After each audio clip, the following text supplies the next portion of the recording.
We have to construct a narrative about it that moves us forward.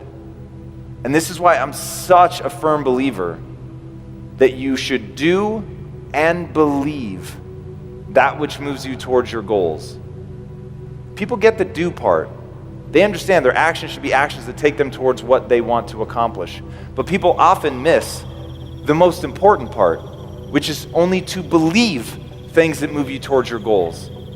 And I see people every day that tell themselves the story about themselves that they are worthless, that they're meaningless, that they're pointless, that their friends and family would be better off if they just died.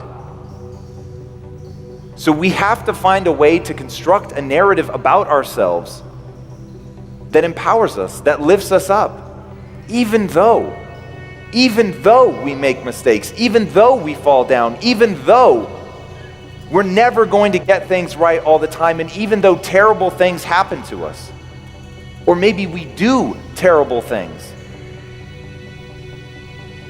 But in that, the erosion of the self, that's the danger. The erosion of the self, that is the danger.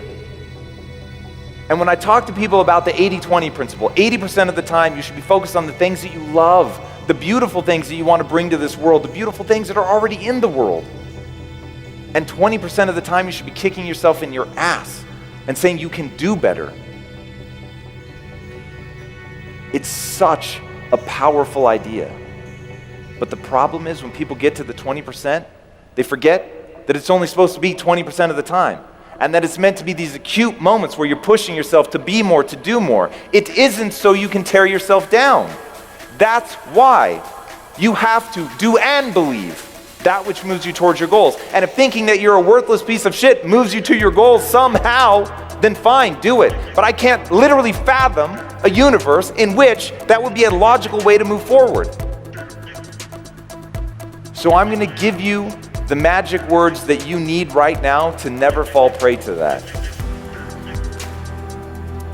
Believing I'm worthless does not serve me, and I don't do things that don't serve me. Repeat that in your head every time you begin to disparage yourself. Because here's the problem. You're going to believe it's true. You're going to believe that you really are worthless, that you've really done something that makes you worthy of punishment, that means you ought to suffer. And in that moment, you're never going to be able to convince yourself that that's not true. So you need something else that's going to get you off the hook. And it has to be that core belief system in your life, a belief system that you put in place when you were emotionally sober. And you said to yourself, I'm making a pledge. I do and believe that which moves me towards my goals, period. Not when it's convenient, always. And that becomes the guiding light in my life. If the guiding light in your life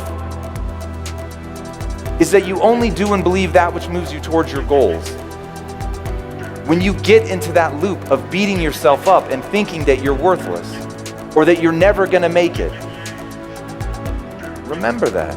That belief does not serve you. And you don't do things that don't serve you. I've often said the point of life, the meaning of all this chasing you're doing, is one simple thing. How do you feel about yourself when you're by yourself? I know a lot of people that fear that quiet. I know a lot of people that don't want to be alone with themselves. And the reason they don't want to be alone with themselves is because they don't think they're worthwhile. They're not happy with who they are. That's what adaptation is about. If you're not happy with who you are, then let's step into the ownership of that. Let's remember that's our fault. There's no one else to blame for that. The people that did horrible things to you are not to blame for that. Because if they are, there's nothing you can do. But if you're the owner of that, in fact, don't even worry about the word blame. You're in control. That's what this is about. It's about retaining control. It's about knowing that you own your life. And at any time, if you want a different outcome, you can make different decisions. You can do different things. You can start a new narrative. And once you begin that new narrative, you realize the power that's in that to take you where you want to go. But it begins with identifying what is your goal.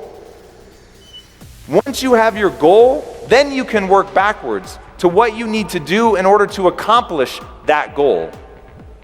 And that is the chasm of adaptation. It's the acquisition of skill set. It's getting better at something. It's becoming capable of something that you weren't capable of before. But that change, the fear of the unknown, is the thing that paralyzes people.